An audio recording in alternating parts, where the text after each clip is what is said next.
Este episodio ha sido traído a ustedes por la cerveza Ocean Lab, la única cerveza que tomamos aquí en Gallimbo Studio. Una cerveza netamente puertorriqueña y toda y cada una de las unidades de esas cervezas, entiéndase las botellas o las latas, dicen Born on the Beach porque en efecto nacen en la playa.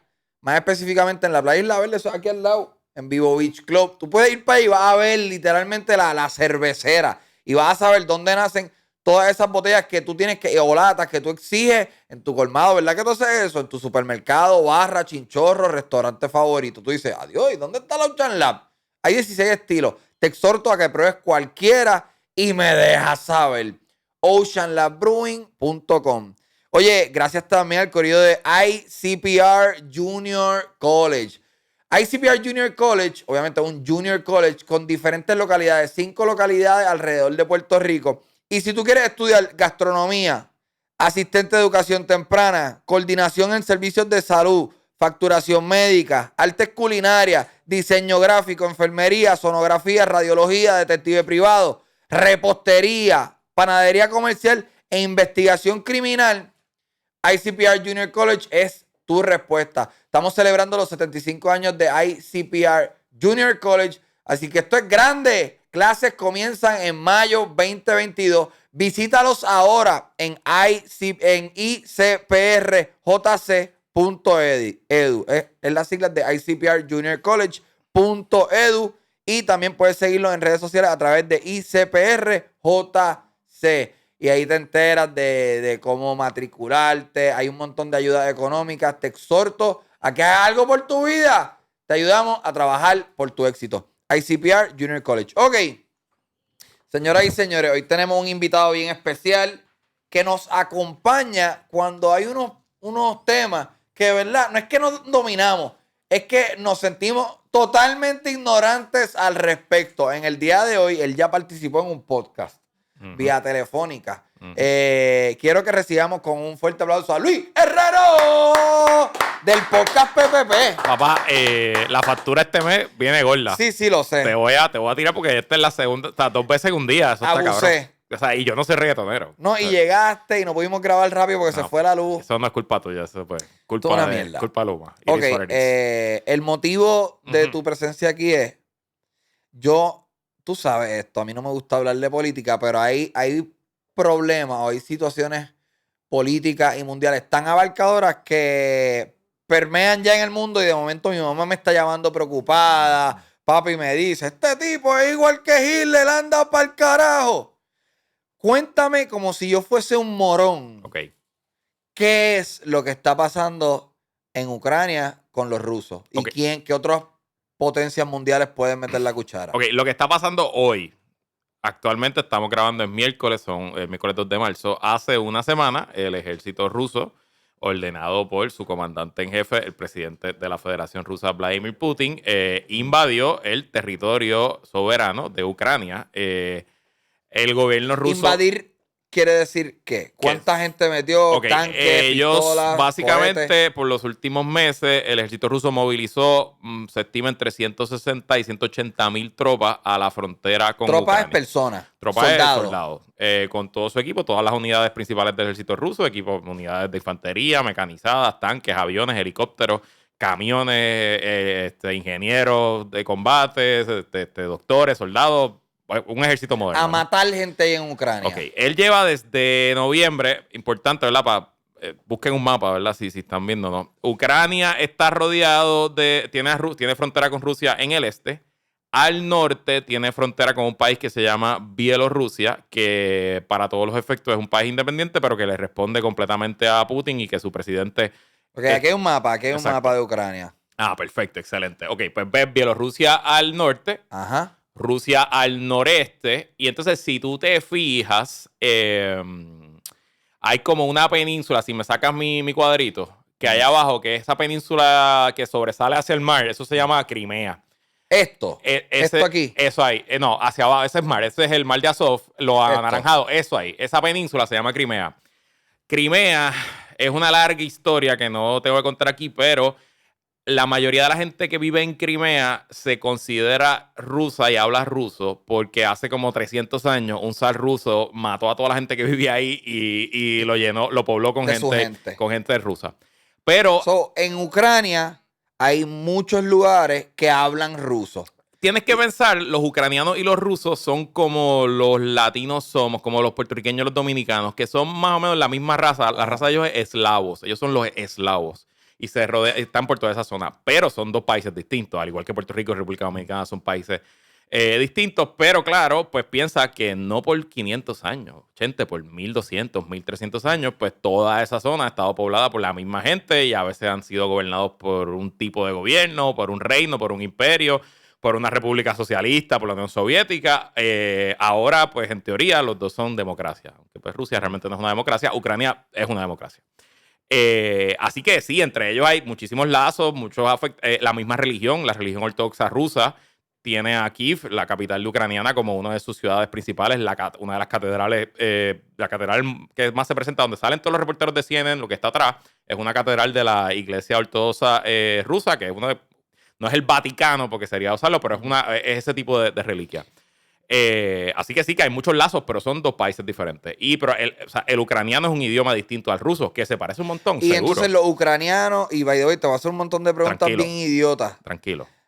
O sea, si yo veo a un ucraniano y veo a un ruso, no tengo manera de distinguirlo. Probablemente para ti y para mí es muy difícil Ok. distinguirlo, pero entre ellos se distinguen. Ok, ya. Entre ellos se distinguen. De hecho, una de las tácticas que está usando el ejército ucraniano para detectar si alguien que está caminando por la calle puede ser un ruso infiltrado o un soldado ruso sin uniforme es que le preguntan que pronuncie ciertas palabras que se pronuncian distinto en ruso que en ucraniano. Y que de hecho, como nosotros aquí en Puerto Rico a veces decimos calor, pues a nosotros nos sale natural cambiar la R por la L, que quizás a un dominicano o a un panameño o a un mexicano no le sale. Y pues así se distingue. Sí, es como esa escena en Inglourious Basterds de que pide 3, pero en verdad debió haber pedido 3 y se descubrió que era un espía. Exactamente.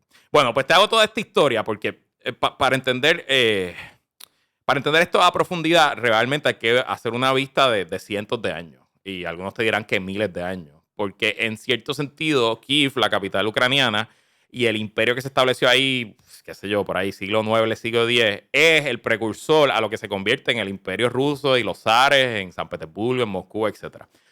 Y esta es la historia, tú estás hablando de la historia de Rusia. La historia de Rusia, del pueblo ruso, del pueblo eslavo, realmente. De todas estas gentes que ocupan esa planicie de Europa del Este hasta el Pacífico. Recuérdate, Rusia es un país gigante que te ocupa básicamente desde el mar Báltico, donde está Finlandia y Noruega, hasta Japón, hasta Asia. O sea que es un país gigantesco. Pues esa planicie que comienza en Alemania y se expande hasta las montañas Urales, que están como a un territorio más grande que Estados Unidos, para darte una idea. Wow. Eso es una planicie que se va abriendo como un embudo. Y es completamente, es muy, muy fértil, excepto si vas muy al norte y hace mucho frío. Y es bien difícil de defender. Porque como es plano, pues tú sabes, el frente de batalla, mientras te vas acercando a Moscú y a la capital, pues se va abriendo, se va abriendo. Así que históricamente, para el gobierno que está operando en Moscú o en San Petersburgo, sea la Unión Soviética, sea el gobierno de Putin o sea el zar ruso en el siglo XVIII, siempre ha sido bien importante crear la mayor espacio posible entre su capital y sus intereses y sus ríos y sus recursos naturales del resto del mundo, sobre todo de Europa, porque históricamente Rusia ha sido invadida en múltiples ocasiones, las últimas 2 veces por Hitler y por Napoleón, invadida con toda la fuerza, con el interés de tratar de tomar control de ese país. Ok, páralo ahí. Ajá. Yo pensaba, porque yo entiendo que Napoleón quería más tierra para ampliar su imperio. Y lo mismo con Hitler. Pero hoy en día, ampliar territorio, porque si yo digo, yo soy un ucraniano, yo nací en Ucrania, tengo una casa, me compré mi casa, esto es un país, ¿verdad? Donde yo puedo comprar mi tierra y mi casa es mi casa. Correcto. Viene Putin y invade, ¿me puede quitar mi casa? Puede quitar el gobierno que después te puede quitar tu casa. Todavía una posibilidad a cambiar el tamaño de un país a través de la guerra. O sea, es algo que uno pensaría que ha pasado de moda. Y honestamente, las guerras como la que estamos viendo, por eso tú y yo en nuestras vidas no habíamos visto una guerra de esta magnitud, porque es algo ya un poco anticuado. Te voy a ¿no? decir lo que a mí me sorprende. Ya yo entendí por qué es que me parece tan sorprendente ver esta guerra. Porque obviamente digo ver porque en las redes, digo, aunque yo me acuerdo mi papá viendo el Golfo Pérsico, yo creo que Vietnam fue bastante televisada. Claro, pero a diferencia esta es tiktokeada. A diferencia de otras guerras en nuestra vida, todas las guerras, digo, por lo menos las que han llegado a la cultura popular, han sido desérticas. Bueno, las recientes es nuestra. De momento ver, claro, estoy hablando de los 2000, de 9/11 para acá. Afganistán, Irak, las guerras del siglo XXI. Pero de momento tú ver un pietaje desde un balcón en un edificio que se nota que es un rascacielos y miras para el lado y está explotando el bloque de al lado de una ciudad que se nota que en algún momento fue bollante. Es como que anda para el carajo, esos son miles de hogares. Correcto. Yo creo que ese es el factor. Y ya, puñeta, están matando mucha gente, que es el wow factor de qué puñeta es lo que está pasando aquí y cuál es el deseo de ampliar o cuál es la excusa que le está dando Putin para justificarle a su gente, vamos a matar a estos mamabichos en Ucrania. Pues vamos a hablar de la justificación. Y importante que aunque para ti, para mí y para nuestra audiencia, quizás lo que yo voy a decir que es la justificación de Putin nos parece algo ridículo. Algo cultural. Nos parece algo que no tiene espacio en el mundo moderno del 2022. Esto es algo que realmente él cree. Esto es algo que realmente lo motiva a él por las mañanas. Y aunque para nosotros sea inaudito pensar en que invadir un país en un momento como ahora es una locura, él lo piensa. Y como él lo piensa y tiene el poder absoluto de hacerlo, pues lo hace. Y por eso es que tenemos que un poquito siempre tener en perspectiva que aunque para nosotros sea inverosímil o sea ridículo la acción que va a tomar un ente político, si ese ente político lo cree y tiene el poder suficiente para hacerlo, pues a lo mejor va a tomar la acción. Así que habiéndote dicho eso, en teoría Putin lo motivan varios asuntos. El primero, Putin se crió e hizo su desarrollo como un hombre de la Unión Soviética en San Petersburgo, de la KGB, que era el sistema de inteligencia ruso, que hoy se llama el FSB. Él era un espía. Yo no sé si llegó a ser agente espía, estuvo en Alemania del Este, así que era del sistema de inteligencia. Cae la Unión Soviética en 1991, él le va muy mal esos primeros años, termina siendo taxista en San Petersburgo. ¿Putin? Sí, en los 90. La Unión Soviética se disuelve en 91 y él hay unos años que es taxista. Hasta ahora se me parece la historia a Hitler. Un poco, hay algo ahí. Entonces, él se involucra en la política poco a poco y en el 99 logra ser electo presidente en una elección que fue abierta y que él ganó de verdad. O sea, él no... Y en la publicidad para él generar votos, era comendable decir, mira, yo fui taxista y me superé. Un poco de eso, pero él siempre desde el principio ha tenido un lenguaje de restablecer el imperio ruso, no necesariamente la Unión Soviética, sino restablecer el imperio ruso como una de las grandes potencias globales. Para él es una tragedia, la tragedia más grande de la historia de su país, él lo ha dicho, fue la caída de la Unión Soviética. Y a él no le interesa restablecer el comunismo, pero él quiere restablecer a Rusia como un gigante global. Y honestamente, en la historia de la humanidad, Rusia es un gigante. No solo porque es grandísimo en su extensión territorial y porque siempre ha tenido millones y millones de habitantes, es que la aportación rusa a la cultura, a la ciencia, a los artes, es real, es verdadera, ¿no? Y Rusia se merece ser una de las principales influencias globales. Pero cuando se cayó el muro de Berlín, eso fue un día bien triste para él. Correcto. Y esos años, entonces él, toda su carrera, y mientras ha ido amasando poder hasta convertirse en el líder absoluto plenipotenciario que no tiene ningún control dentro, o sea, ningún contrapeso dentro de Rusia, pues en parte él ha querido restablecer el imperio ruso. Y ¿por qué digo romano? Porque quiero el segundo punto. Ha habido una teoría, el mito fundacional del pueblo ruso, ¿verdad? Y todos los países, todos los pueblos tienen mitos. Estados Unidos tiene un mito de que son la gran democracia de Occidente, la libertad, el sueño americano. Inglaterra tiene su mito, Francia, España. Pues el mito ruso es que ellos son la tercera Roma. Estuvo la primera Roma en Italia. Cuando cae el Imperio Romano se mueve a Constantinopla, en lo que hoy es Turquía, pero que en aquel momento era pues el Imperio Romano de Occidente, que duró 1000 años hasta el 300 algo, si no me equivoco. Y luego San Petersburgo o Moscú o Kiev, alguna de las tres. De hecho, el término zar, que era como se llamaba al emperador ruso, no significa rey. Zar significa César en el idioma eslávico, ruso, Ajá, César es el nombre etcétera. que se le daba al Y emperador entonces, romano. pues si yo soy la tercera Roma con mi propia religión, que también nació que nació del cristianismo de Roma, porque la religión ortodoxa griega que se practica en Rusia fue un cisma que hubo entre la iglesia original y lo que es la iglesia católica, con mi gran capital, pues yo necesito mi imperio como era el imperio romano. Y entonces todos esos mitos y todo ese patriotismo y todo ese nacionalismo y todo ese orgullo ruso, todo eso está mezclado en las intenciones de Putin. Adicional, bueno, pues con su oligarquía, con sus billonarios criptómanos que están viviendo de En la la Guerra corrupción. Fría, la competencia de los cohetes, quién llega Eso primero a la mismo. Y luna. entonces, Eso Rusia, para hablar un poquito de la cultura, porque esto me encanta.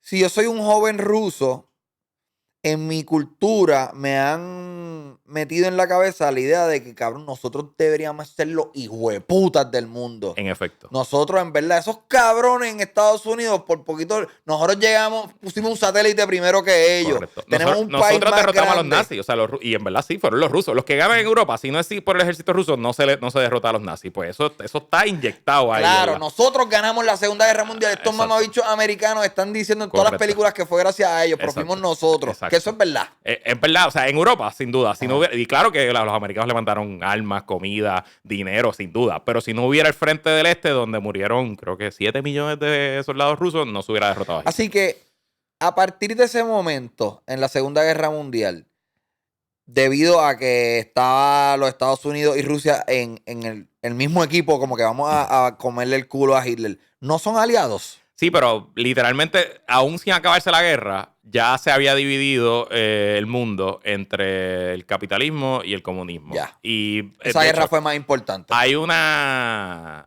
conferencia, antes de que se firmen los tratados de paz y todo, hay una conferencia ya entre Inglaterra y Estados Unidos, que están como que dividiéndose el mundo de cómo le van a poner defensa y espacios para los soviéticos, ¿no? Ok. Pero entonces, importante, ¿no? Esto no se trata hoy de una guerra de comunismo contra capitalismo, no lo es. Esto es en parte Estas más. tierras me pertenecen a mí, yo soy Putin y voy a recobrar Exacto. lo que ya es mío. Y quiero crear lo más espacio posible entre Europa y Moscú, y eso lo logro pues ocupando estas repúblicas. Recuérdate que Putin no empezó en Ucrania, Putin cogió lo que te habló ahorita de la Crimea.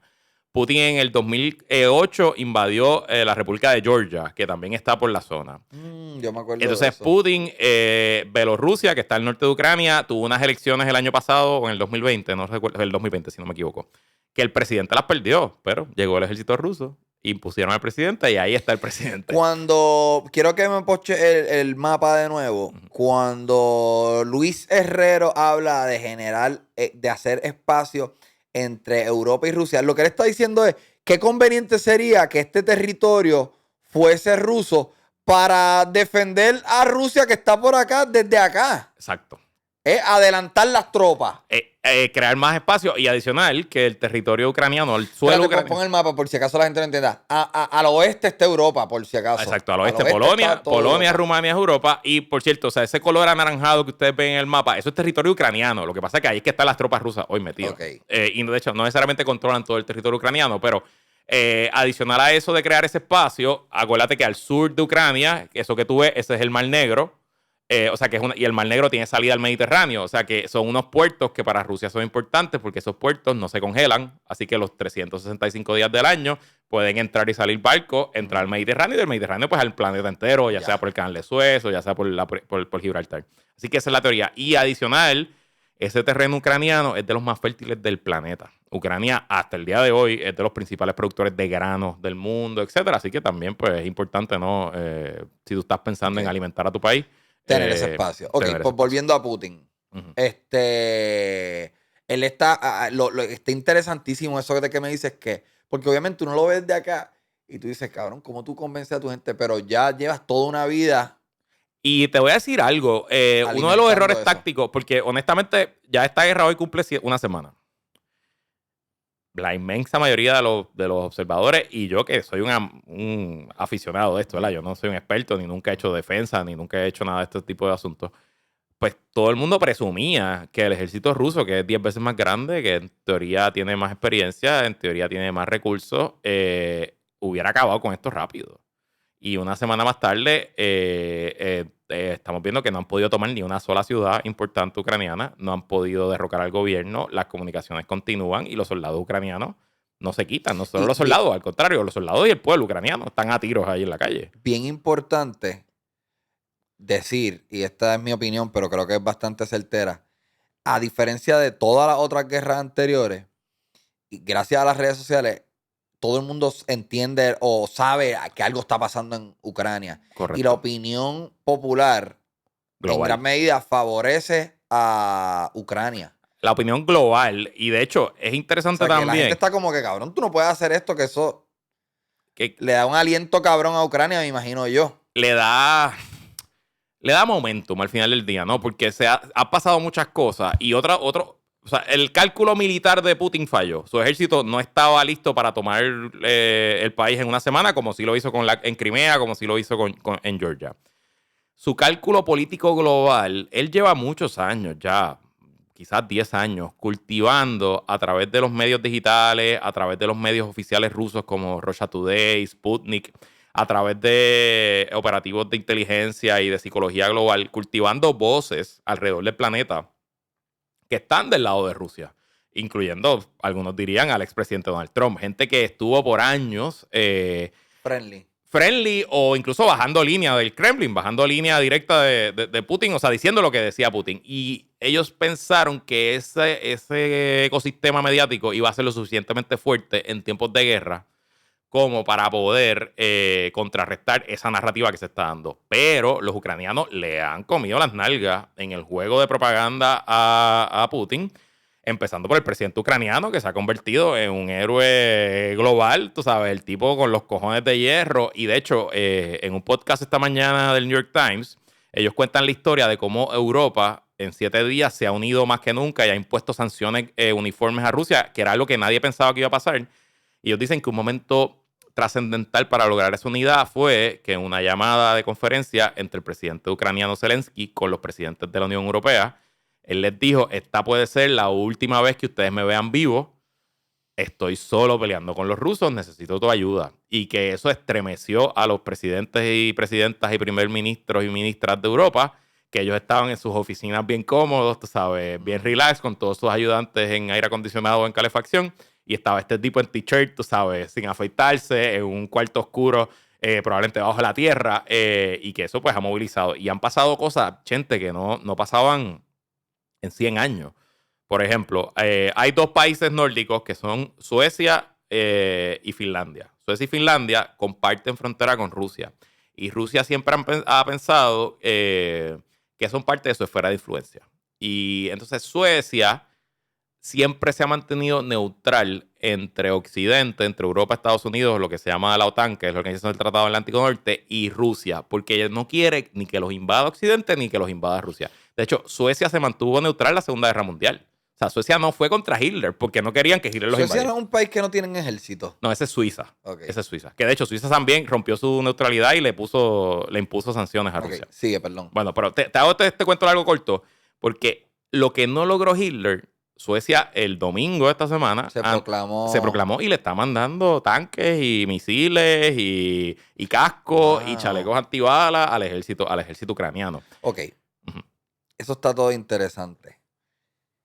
Porque lo que nosotros los morones pensamos es que no se ha metido nadie en el país, no se ha metido una tropa foránea a Ucrania, porque el temor es que a la que se meta a un país entra China.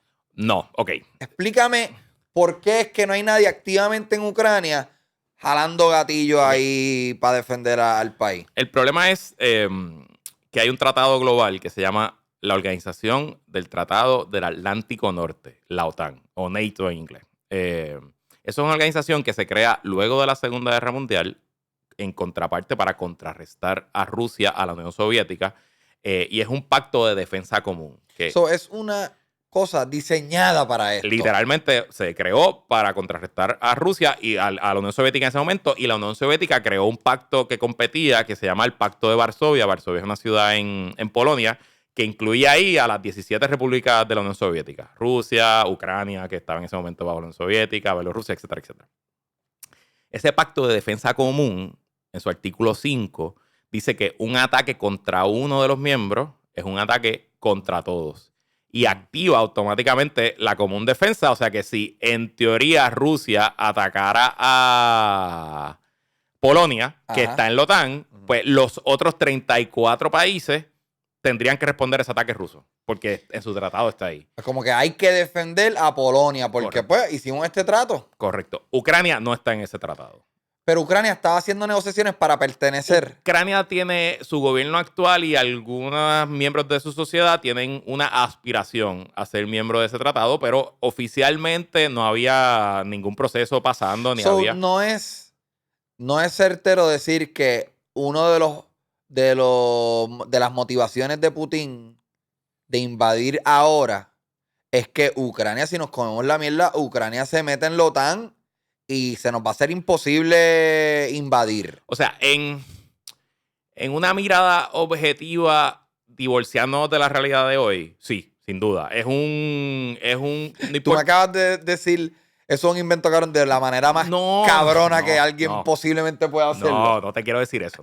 No. O sea, en estricta geopolítica, por lo que te expliqué hace un rato, de que el objetivo del gobierno que esté en Moscú, sea bajo los zares, bajo la Unión Soviética o bajo Putin, uno de sus objetivos de seguridad geopolítica siempre va a ser crear la mayor distancia posible entre una fuerza adversaria, que en teoría es la OTAN, ¿no? Así que sí. Pero en tierra, en realidad, la OTAN tiene cero interés ahora mismo de meterle mano a Rusia. O sea, el mundo cambió, ese mundo ya no existe. O sea, y pues, en parte, él utiliza esa situación geopolítica y, de hecho, se puede criticar a la OTAN porque la OTAN, luego de que cayó la Unión Soviética, empezó a añadir estados que antes formaban parte de la Unión Soviética, como Polonia, añadió los estados bálticos que son Estonia, Latvia y creo que Lituania, etcétera. Whatever. Hablamos de eso después. Y en teoría ahí se le puede criticar a la OTAN por expandirse. Turquía también está en la OTAN y Turquía hace frontera con Rusia. Pero eso no justifica la invasión. Porque realmente no había una amenaza a la seguridad rusa inminente y real. Había una amenaza conceptual en geopolítica y en una visión global, pero real no había nada. Ok, hablemos de qué es lo que ha estado pasando en la semana, en esta semana. Llevamos una semana de guerra. Yo he visto algunos videos, he visto cosas espeluznantes, he visto explosiones, pero también me han hablado de estrategias guerrillescas que están haciendo los ucranianos. He escuchado que quitaron el internet. Escuché que de momento Elon Musk volvió a internet. Hackearon. Escuché que quitaron los letreros. Háblame de cositas así particulares que están pasando en el país. Pues básicamente la invasión rusa empezó el miércoles de la semana pasada, la madrugada de miércoles a jueves. Comenzó con un ataque de misiles y bombardeo a lo que ellos pensaban eran instalaciones militares ucranianas importantes con la intención de acabar con la Fuerza Aérea Ucraniana y acabar con las defensas antiaéreas, porque el objetivo número uno de Rusia era tener control del espacio aéreo para que su Fuerza Aérea pudiera hacer lo que quisiera, establecer unas bases donde pudieran aterrizar recursos y a la misma vez empezó una invasión terrestre de 3 lugares, del norte de Bielorrusia, del este de Rusia y del sur de Crimea. En teoría, ellos en 72 horas, en 3 a 4 días, iban a tomar control de la capital Kiev, que está a 30 millas de Bielorrusia, iban a tomar control de ciudades importantes en el este, iban a colapsar el gobierno, iban a ganar su Facilísimo. Su guerra. ¿Qué pasó?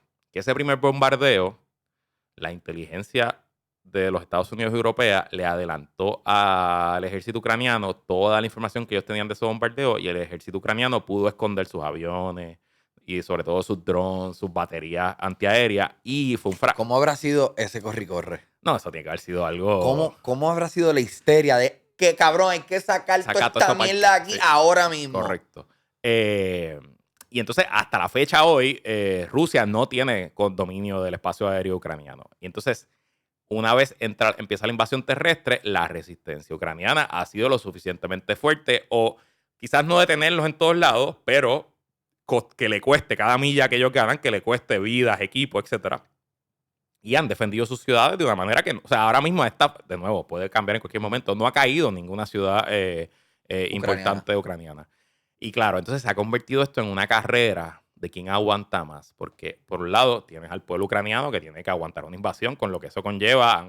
Hay ya 700,000 refugiados, hay casi 5,000 tropas muertas ucranianas. Hay, ¿sabes? Problemas serios. Piénsate que ya va una semana, pues ya mismo la gente no va a conseguir comida, nadie está trabajando. O sea, que crea unos problemas reales. Pero por otro lado, como el planeta entero le ha bloqueado a Rusia su dinero, sus bancos, te estaba contando fuera del aire que ya hasta Disney se fue de Rusia, quitaron Disney Plus, no vienen películas nuevas, no se van a vender más productos Sí, Apple. tampoco están cómodos allá. Y la inflación está a lo loco, la moneda rusa se ha caído 40%, y hay filas de gente sacando chavos en las máquinas de... Hoy le pusieron esas filas kilométricas para sacar el efectivo. Hoy le pusieron un límite de que nadie puede sacar más de $10,000 de un banco ruso. Entonces, pues, ¿quién aguanta más? La economía rusa, la economía global, los ucranianos. Y honestamente, Chente, al final del día, cada día que pasa es una derrota para Putin. Y yo no estoy diciendo que esto es lo que va a pasar, pero no me extrañaría que esta guerra se termine con que un anuncio críptico que nos digan que un día, ay, se murió, amaneció muerto Putin. Sí, ahora mismo deben estar habiendo reuniones para ver cómo matan a Putin. Y si hay levantamientos dentro de Rusia, en las ciudades, protestas, movimientos, si la gente de momento hay escasez.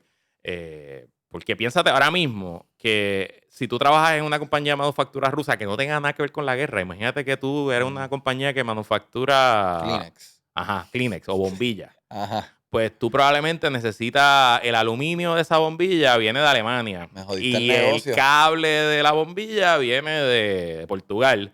Pues no te van a llegar más cables ni más bombillas. Pues se jodió el negocio. O vamos a decir que tú tienes una tienda de Etsy desde Rusia que le vendías cosas al planeta entero. Pues Etsy, bueno, OnlyFans sacó a las rusas. Las modelos rusas de OnlyFans, baneadas, se jodieron. Wow. Vayan a protestar a Putin. Que muchas cosas se pueden hacer Sí. con la tecnología también Correcto. para combatir a Rusia. Entonces, ¿quiénes están? Mi conocimiento viene de mi papá. Nosotros Ajá. no somos unos loquitos que Ajá. papi ve mucho CNN. Ok. Papi sabe mucho más que yo, pero él me dice, mira, pues mis preguntas son bien básicas. Ok, ¿quiénes están con Rusia? Y él me dice, los dictadores. Más o menos. Nicaragua, Mira, hoy hubo una votación en la... Es más, vamos a buscarla aquí. En la Asamblea General de la ONU, que es el cuerpo rector, ¿verdad? Donde todo el mundo vota, y solamente votaron con Rusia 9 países. Y era Nicaragua, Siria, que es importante porque básicamente Siria, que tiene un dictador y tiene una guerra civil hace 10 años, pues básicamente del lado del dictador quien pelea es el ejército ruso. Y de hecho, las ciudades destruidas que tú me dices, que ves edificios, búscate fotos de la guerra en Siria y vas a ver ciudades milenarias como Alepo, como Damasco, destruidas también. Y es parte de eso. Porque una de las apuestas de Putin, como antes existía el eje comunista versus capitalista, pues parte de la cosa es que él quiere crear un eje autoritario versus democrático. Países donde pues no hay instituciones democráticas liberales como las conocemos nosotras, Venezuela, Nicaragua, la propia Bielorrusia, algunos países en África, China, Norcorea. Corea del Norte votó con Rusia hoy. China se abstuvo. ¿Cómo que votó con Rusia hoy? En esa resolución en la Asamblea General de la ONU. So, ¿se puede formar la Tercera Guerra Mundial? Yo no quiero decir que no, ni quiero decir que sí. Solamente puedo decir que es más probable hoy que hace una semana. Si la probabilidad era 1%, quizás la probabilidad hoy es 7%. Ok. Pero no es 70%. Okay. ¿Cuán posible es que Estados Unidos mande tropas? Casi imposible a menos que haya un ataque nuclear. Porque yo siempre he escuchado esto y con esto terminamos. Yo siempre he escuchado esta frase y a mí matemáticamente does not compute. Esta es la frase. Al gobierno americano le gustan las guerras porque hacen mucho dinero en las guerras. Yo nunca he entendido eso. Okay. No gastan dinero con cojones. Sí, pero acuérdate que Estados Unidos se crea y se inventa el dinero del aire porque tiene literalmente la máquina donde se imprime el dinero. Sí, las guerras usualmente para ciertos sectores en la sociedad son muy profitable, como se dice en inglés, generan ganancias. Pero cuando ya estamos hablando de una guerra nuclear, pues no hay ganancias porque literalmente es el fin de la humanidad, el fin de la industria, el fin de la economía. Así que consideraciones económicas. Segundo, de nuevo. Y también, pues, por otro lado, Ajá. ya me contestaste, es improbable que hagan dinero y que se metan ahí a este momento. Estamos a miércoles. Hablemos de imagen. Ujú. Ahora mismo, y cabrón, las guerras virtuales son una cuestión de imagen y de popularidad y que es la decisión. La guerra, siempre ha habido propaganda en la guerra. Lo que pasa es que ahora la propaganda pues está aquí y todos somos parte de, de ese campo de batalla. No, o sea, no habrá una reunión sucediendo ahora mismo de si metemos tropas, Biden, si metemos tropas, vamos a acumular brownie points con cojones con el mundo. Lo que pasa es que si metes tropas, Va a detallar un crical demasiado te van a contestar con un bombazo. a Estados Unidos. O a Polonia, o a Ok. Kiev. Y entonces, pues, Estados Unidos le va a contestar con un bombazo y se acabó. Se llama Mutually Assured Destruction, la teoría. MAD, por sus siglas en inglés, MAD. Y es básicamente la teoría de que tanto Estados Unidos como Rusia tienen suficientes armas nucleares como para destruir el planeta 4 o 5 veces. Así que el primero que apriete el gatillo, le van a contestar. Y aunque yo intercepte la mitad de los misiles rusos, Se acabó tu la país. otra mitad va a explotar y se acabó el planeta. ¿Quiénes tienen la bomba? La tienen Estados Unidos, Rusia, China, la tiene Francia, la tiene Inglaterra, la tiene India, Pakistán y muy probablemente, aunque nunca lo han admitido ni lo van a admitir, la tiene Israel. Ok. Entonces, ¿por qué es que a medida que ha ido pasando el tiempo ha mermado el temor por las bombas nucleares? Porque yo sé que cuando yo era chiquito, en las noticias se hablaba mucho de la bomba nuclear. Porque la tensión de la Guerra Fría y el mundo bipolar entre Rusia y Estados Unidos y Era Occidente bien elevada. Era real. Y honestamente, la Unión Soviética era 20 veces más poderosa de lo que es Rusia hoy. O sea, era un imperio de verdad. O sea, Lo bueno de tener una bomba nuclear es que puedes defenderte dando un bombazo. Lo malo es que te van a dar un bombazo para atrás. Correcto. Ok. Pero tú Esto te es aseguras, historia para morones. tú te aseguras que nunca te invadan, porque a la que te invadan, tú le vas a tirar el bombazo. Y Ucrania no tiene la bomba nuclear. De hecho, Francia, por ejemplo, Francia desarrolló su bomba aparte de los aliados, aparte de Estados Unidos e Inglaterra, porque la visión geopolítica francesa es, no, es que yo no voy a esperar a que Estados Unidos decida tirarle un bombazo a Rusia, porque si Rusia ya viene a invadirme a mí, yo no voy a depender que mi seguridad dependa de una decisión de Washington DC o de Londres. Déjame preparar mi bomba. Y le metió Cabrón, qué lo que era de mundo. Sí. Es demasiado delimitado el tiempo. Sé que ahora tú tienes que ir para tu estación de radio. Háblanos de la radio, háblanos de tus redes, háblame de PPP. Para los que están en Puerto Rico y nos pueden escuchar en cualquier lugar del mundo, yo tengo un programa todos los días, se llama ¿Qué es la que hay con Luis Herrero? En la estación de Radio Isla. Ok, qué bueno que dijiste eso. Ajá. Antes de, ¿sabes? Gracias, cabrón. Eres súper inteligente, cabrón. Gracias a ti. Y creo que tienes una manera bien práctica de explicar las cosas. Ya por lo menos entiendo un poquito más. Y todos los días, mientras esté ocurriendo la guerra, yo empiezo el programa con básicamente un resumito de 10-15 minutos de lo que pasó el día anterior. Estoy dándome por la vena directo de información. Mi manera principal de mantenerme al día con lo que está pasando es haciendo una cosa que se llama Twitter Space. Los Twitter Spaces son un espacio donde pues descubrí uno de estos spaces que está lleno de expertos y expertas de alrededor del planeta y de gente de Ucrania que están analizando las noticias mientras van saliendo, y no las noticias de CNN, sino cuando sale ese primer tweet o ese primer TikTok y dicen, mira, que hay un tanque supuestamente explotando, y entonces lo comparten ahí y empieza un tipo que ha visto esos tanques y los ha usado y dice, no, ese no es ese tanque, porque ese tanque que es el T-90 ruso, ese tanque tiene 2 cuadritos arriba. Wow. Entonces, básicamente, sí, información bien buena. Y ellos lo que buscan es validar. Ellos nada que ponen ahí, ellos te dicen, opinión. Y te digo, esto está confirmado, o esto está debunked, o esto está por confirmarse. Entonces, básicamente te van llevando. Y, loco, yo escucho cosas ahí, está 24/7, estoy bien juqueado, mi esposa está bien molesta conmigo, porque es lo que lo tengo prendido para todos lados, fregando, trabajando, etc. Y cosas que se dicen ahí después salen 5 o 6 horas después en New York Times o en CNN, etc. Así que eso lo estoy haciendo en la radio, y obviamente pues mi podcast, Puestos para el Problema, que 2 veces en semana, que ahí pues ya vemos cosas un poquito más locales, y también estamos hablando de este tema, pero obviamente no no se presta para el breaking news porque ese podcast pues tú lo escuchas cuando te da la gana, etcétera. So, las noticias cambian rápido. Sigan a Luis Herrero a través de L Herrero. Herrero en todas las redes sociales. L Herrero, un tipo bien inteligente con la verdadera información. Qué bueno saber eso de Twitter Spaces. Síganme a mí en todas las redes sociales a través de Chente Hidrach. Suscríbete a este canal. Si ve el botoncito rojo, eso es que tienes que darle el botoncito ¡pac! Y se pone grisecito. Eso significa que estás bregando fogata conmigo. Dale a la campanita, son los mejores. Hasta luego. ¡Suave, corillo! ¡Eh!